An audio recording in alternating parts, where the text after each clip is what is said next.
Macky Sall moom nag moom ak ñooñoom jébbal neen seen rapport ki nga xam nekk moo di FMI compte rapport jëm si li nga xam nekk moo di laa jóge si Cour des comptes donc nag mbokk yi la directrice du FMI jot na le compte rapport bu ki nga xam nekk moo di Macky Sall maintenant que les partenaires techniques et financiers du pays ont pu entendre les différents sons de cloche dans l'histoire, il reste à savoir qui aura vraiment eu l'oreille des financiers. Alors, enfin, naka ndaa di jàngatee justement jëm si rapport bi nga xam ni itam le président Bassirou Diomaye ak Ousmane Sonko bu ñu ñëwee sant nañ ko ba ñu daal di ko jébal FMI Macky Sall daal di ñëw répliquer moom itam def li nga xam nekk moo di benn rapport am jébal ko li nga xam nekk moo di le Fonds monétaire international. Est-ce que c'est un rapport am na valeur juridique? Ah, jox nañ ko non, c'est la question que je pose. Waa APR bu ñu defaree seen rapport est-ce que am na valeur juridique? Est-ce que APR c'est un corps de contrôle bi war a def ay rapport jox ko FMI? C'est la question que je pose. xawma yoon loi Sénégal lan la wax ci loolu. xawma de. Mais est-ce que rapport APR am na valeur juridique? Parce que fii Sénégal dafa am ay corps de contrôle yi mën a def. dafa am ay corps de contrôle. Sénégal yu mën a def ay rapport ba rapport yooyu am ay valeur juridique. Il s'agit de l'inspection générale des finances, IGF, l'inspection générale d'État, IGE, il s'agit de la CENTIF, il s'agit de la Cour des comptes ak yenen ak yenen. Aujourd'hui, si un parti politique fait un rapport pour contredire un rapport de la Cour des comptes, c'est un problème. moo tax ma ne leen ñen ñoom seen rapport Macky Sall ak ay ñoñom rapport bu ñuy def seen livre bu ndaw boobu est-ce que bu ñu ko joxee tey FMI dina ko considérer comme valeur juridique parce que moment ba ñu war a def seen rapport defuñu ko. moment ba ñu war a def seen rapport defuñu ko. quand Macky Sall ba muy wàcc la ñu war a def seen rapport jébbal ko Sénégalais mais ñu xaar ba Cour des comptes def rapport ñoom ñu def un contre-rapport ñu ne dañ koy yóbbu au niveau de la FMI. C'est un marathon politique. Mais attends. C'est un marathon politique, c'est-à-dire que ils se fatiguent pour un rien du tout. Mais c'est une réponse en fait. Non. C'est une réponse politique. Quand un parti politique, qui n'est plus au pouvoir fait un contre-rapport, bi Cour des comptes def, c'est une réponse politique. Malheureusement, les réponses politiques, dañoo yem ci la chaîne politique. Maintenant, quand tu mets tu rends une réponse politique, nga yóbbu ko ci au niveau de la FMI, là c'est un problème. Est-ce que aujourd'hui la FMI va considérer le nouveau rapport de APR? Parce que man duma ne kii ne APR la, le nouveau rapport de APR, ce petit livre là.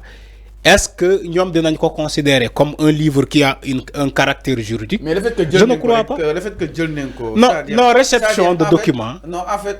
Réception de documents. Même boo demee ci entreprise bu la ne nga fekk fa vigile bi nga ne dama bëgg a déposer vigile bi da koy jël fallu loolu c'est facile. ñu jox la décharge di ko réceptionner nañ ko. Il n'est pas dit que la réception ñoom mooy dañ koy reconnaître ni que wooye dañuy ne non. Entreprise boo dem nga yóbbu kayit vigile bi nga teg ci buntu bi moom day réceptionner say documents enregistré ko ba pare yóbbu ko au niveau de l'autorité mais waa Benno Bokk waa APR bu ñu yóbbee seen livre boobu au niveau de la FMI ku ñu fa fekk moom day jël document bi après ñoom ñu ñëw ci la presse dinaa waaye yóbbu nañ ci livre jël nañu ko maintenant on attend la suite man suite bi moo ma intéressé du dañu ne FMI jël nañu seen rapport bi léegi on attend la suite. Mais enfin concrètement est-ce que Japon yi li nga xam ne que moo di la démocratie voudrait justement ce débat parce que Pape Malick Ndour doon na invité benn débat ak li nga xam ne que moo di waa Pastef sur le rapport bu Cour des comptes pas waa Pastef c'est-à-dire les financiers yi nga xam ni itam ñoo validé boobu de li nga xam ne que moo di rapport ñoom itam ñu indi seen ay part de vérité si ces dépenses yi nga xam ni itam réalisé na ko est-ce que Japon yi l'élégance voudrait ñu accepter leen boobu de li nga xam ne que moo di débat bi ñu doon demandé boobu tey. concrètement parce que Pape Malick doon na sàkku waxtaan. saa fallu débat am na. non amul fallu. waaw parce que ñoom ñoo dañoo bañ a débat. fallu Pape Malick ñoom jàpp na ni benn. fallu dañoo bañ a débat. fallu Pape Malick Ndour kan la bëgg a débattre kan. ak les experts financiers qui ont validé le rapport. ñoom la ñu bëgg a débattre. débattre nga wax de. ñu tok débattre waxtaan waa débattre. Un parti politique dama ne un parti politique qui demande un débat avec des institutions. Non en fait. Non mais c'est ça Fallou xam nga Fallou. Mais Fallou. Il faut arrêter ce que vous dites, c'est très grave. Nos dépenses, non pas avec les institutions. Mais c'est des institutions. Madame juriste. Le rapport de la Cour des comptes, une institution, moi, que je Fallou. Maïsra yi def rapport bobu, c'est une institution. La Cour des comptes, c'est une institution. L'inspection générale des finances d'État, tout ça, c'est des institutions. Tu me dis un parti politique qui demande un débat avec des institutions. Lolu Fallou mo sa nek? Non. Non, musul am. Fallou musul am. Dafa ne. Malheureusement, Abo expliquer, s'il dit rien.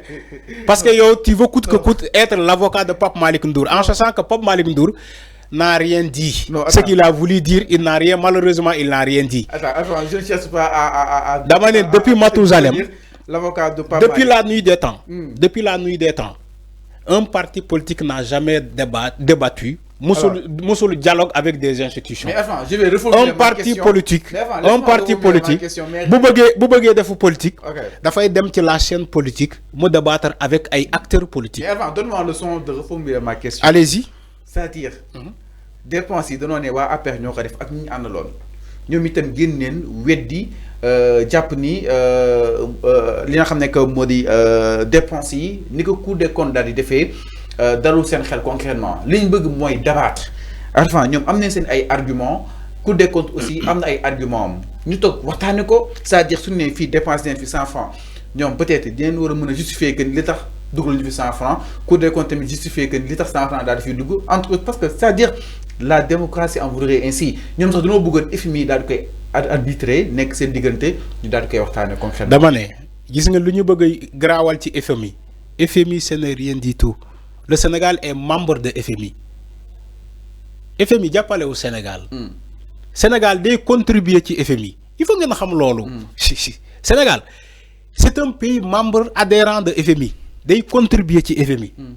Donc FMI day lebal Sénégal comme nous muy lebalé les autres pays. Et le Sénégal va rembourser la dette là. Maintenant, lan mo jara graw, on nous parle de FMI comme si le sauveur, c'est FMI le sauveur. mel ni FMI mooy yónnent bi yàlla moom la yónni pour développer Sénégal FMI du développer Sénégal musu ko def Banque mondiale du développer réew FMI Sénégal lu muy jël ci FMI c'est sa contribution lay jël ñu lebal ko am droit il a des droits le Sénégal a des droits au niveau de la FMI il faut ngeen xamee ko noonu donc jarul fii naan woy FMI lii suba ba ngoon FMI la ñuy tudd Sénégal mooy un pays bi tudd FMI plus que les autres pays c'est comme si ñun suñu développement dañ ko jël yaakaaree ko ci FMI pour Sénégal développer il faut que FMI jàpp si alors que c'est faux FMI da lay lebal mayu la musulaa may da lay lebal que FMI mu lebal Sénégal wala mu bañ a lebal Sénégal le Sénégal doit apprendre à se développer sans la FMI sans la FMI. Le Sénégal doit apprendre à se développer sans ce FMI-là. Parce que FMI, tous les pays membres la fi nekkal fi Sénégal kese. Nekkalu fi Sénégal kese. Tu me dis, oui, Pape Malick Ndour néné. Pape Malick Ndour gère des finances. Il n'a jamais géré ses finances. Mais c'est ça la question. Pape Malick Ndour bari waxam bi yépp géré ay finances. Géré dara. Il a été ministre de la jeunesse. Man mi suñ ma joxoon sa ministre de la jeunesse ma gën ko def ay résultats moom ñu ngi koy laaj ana résultats yu ma def ba mu nekkee ci ministre de la jeunesse loolu lañ koy laaj balaa muy dugal boppam ci ay finance nga naa wooye jàng daa économie yow mais yow li nga jàng économie Macky Sall dalaa xeeb ba dénku la sa wàllum finance moom dafa jàng économie moom Pape Malick Ndour Macky Sall dénku ko benn économie donc Macky Sall moo ko xeeb ñu dénk la ministre de la jeunesse ngay toog fii di bëri wax yow kay dañ laa laaj bi nga nekkee ministre de la jeunesse lan nga réaliser lan nga def jeunesse bi ba jeunesse bi di jël ay gaal di dem kii di dem Espagne ba jeunesse bi bëgg ay jouer ay match nawetaan ak du ñu gis benn ministre. non enfin du débat de personne enfin. non c'est pas non c'est du débat de personne. c'est pas de débat de personne. dafa poser débat bëgg si ay tontu bëgg si benn discussion ak ñi nara poser débat bi du moom. waa Pastef donc enfin pourquoi yéen peut-être song si débat ngeen bëgg ko fàttali ay déedéet du dem boom Fallou gis nga poste pour mu crédible. avant dem mi bari na de. déedéet dama ne poste pour mu crédible ki ko géré woon mooy ñëw directement wax ak ñi ñi géré woon ci finance ci jamono Macky Sall ñooñu bu ñu waxoon man du ma wax. ah peut-être. mais loolu la mais c'est ça Fallou même toi même tu es d'accord avec ce que j'ai dit. dama ne Abdoulaye Daouda Diallo ma ñëw Abdoulaye Daouda Diallo.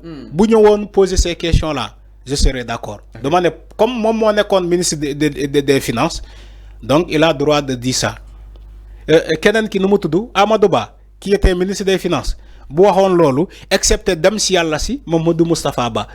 gis nga ñooñu bu ñu ñëwoon poser ces questions là jël à la place de Pape Malick Ndour man damay accepter damay ne peut-être ñoom nekkoon na ñoom ñoo géré woon kii mais Pape Malick Ndour qui était ministre de la jeunesse c'est lui qui nous pose des questions c'est lui qui est au centre du débat ay débat financier te moom il n'a jamais géré mais soyons sérieux quand même est-ce que dans un pays sérieux voudrait que Pape Malick Ndour qui était le ministre de la jeunesse mu wax ci ay finances dans un pays sérieux que je dis dans un pays sérieux est-ce que voudrait que aujourd'hui la logique Pape Malick Ndour mi nekkoon ministre de la jeunesse mu wax ci ñu ay finances man foofu lay waxee. alors merci beaucoup foofu lay waxee. alors merci. donc il va falloir rectifier ça. alors mi ngi noonu donc. jarul ñooñu ñoom Abdoulaye Daouda Diallo daw lakkatu si ginnaaw Pape Malick Ndour mu leen di waxal ñoom ñooy ñëw wax ñoom ci seen bopp ñoo war a ñëw toog wax expliquer détailler ko. alors mais foofu lay waxee. c'est clair man kay jiiñu ma kenn dama ne ñi géré woon poste bi nañu ñëw wax. en tout cas ñun débat bi doon nañu ko yàqamti. mais quand même. débat bi bu gën a. soyons sérieux débattre am seen biir ñu xool exactement où se trouve la vérité. soyons sérieux Fallou. li nga xam ne que moo di rapport parce que aussi c'est le charme de la démocratie. c'est comme si Fallou. merci. c'est comme si dama lay jox benn exemple.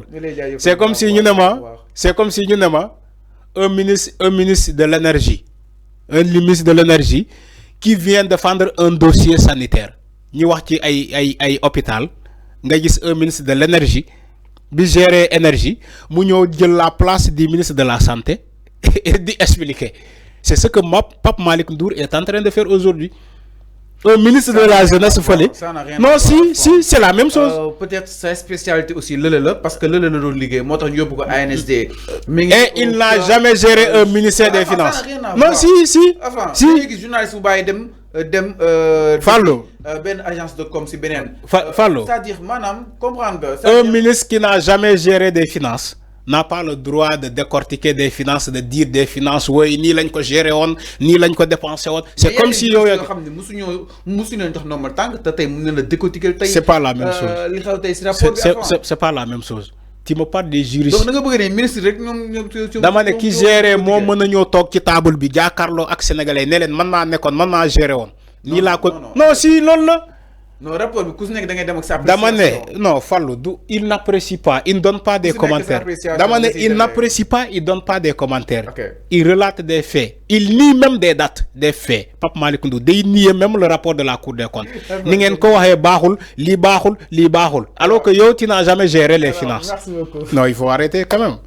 Quelqu'un qui n'a jamais géré les finances, comment il peut dénoncer ou bien nan lay weddi un rapport de la Cour des comptes. Merci beaucoup ministre Aliou Sall bu yàq débat bi tamit nag ministre Aliou Sall bàyyi ñu liggéey ministre bi ñaan la bu baax suñu xarit nga ñu dénk le ministère bi donc bàyyi ñu liggéey rek xam na lii dafa neex téléspectateurs yi da nga koy namm bu ko xañ nag merci beaucoup Arfan jaajëfal naa la bu baax joxaale naa suñu cri de cœur si ministre bi alors tàggatool ak téléspectateurs yi Arfan ñu daal di dem suba incha allah. Oui.